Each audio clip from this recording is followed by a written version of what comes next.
At pagkakagising nga po natin at tayo magkakape at maya ng konti tayo pupunta na sa ating manukan para patukayin ang ating mga manok.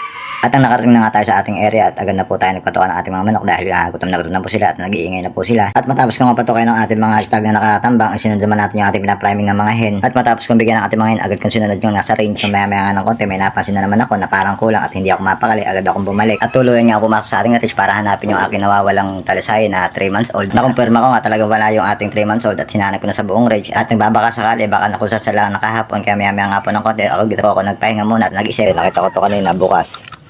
Ibig sabihin, may pumasok. May pumasok dito sa manukan. Hindi natin alam. So, yun nga mga lods. Nawawalan tayo ng isang tatyawan. Yung sa kong talasayin. So, hindi natin alam kung saan natin nahanapin yun. Kung hindi ka nawawalan, mamatayan ka. Daming problema dito kasi pagka laging open ang ating manukan. So yun, hindi natin alam kung saan natin nahanapin.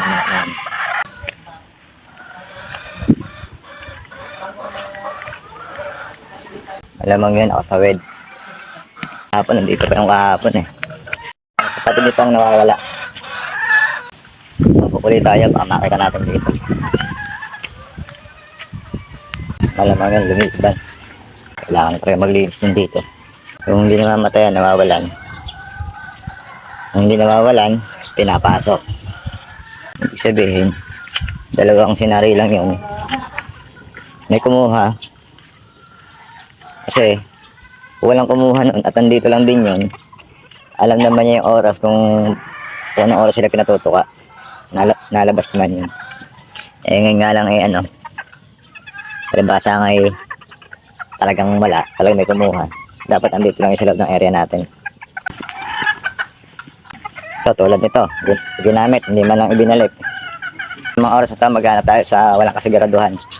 Tangkaman din yung nawawala. Nakakawala na ganda. Bilat.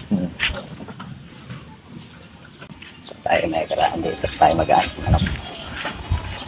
Para may karaan muna, ha? Walang tayo na sa manok. Iikot tayo dito ba yung ating manok makawala. Ang kuskos. Ito na yung pinakalikod ng aking manok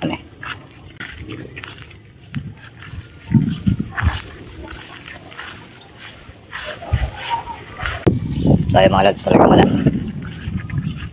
Nakakapanghinayang. So ito yung kabuuan ng aking area. So ayan yun. Nagkataasan na yung damo.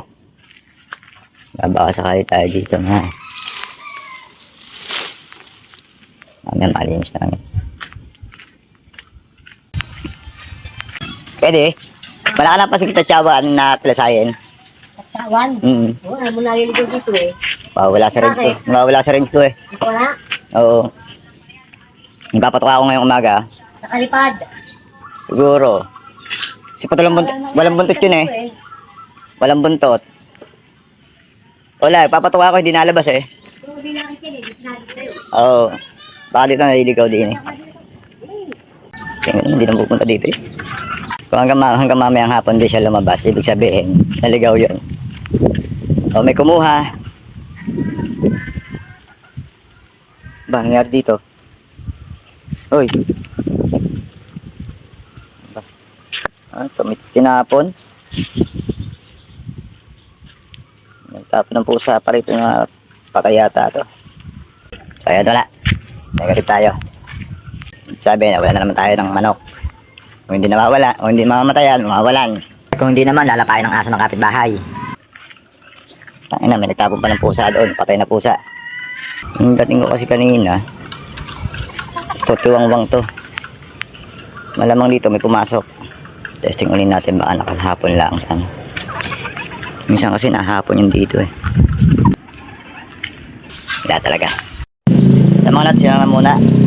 Nakakadismaya. Hindi pa mayaman, nawawalan na agad ng manok. So ayan guys, hanggang dito na lang muna natin. Shout update ko kayo kung makikita natin. Kung hindi pa natin makikita, eh wala tayong magagawa doon.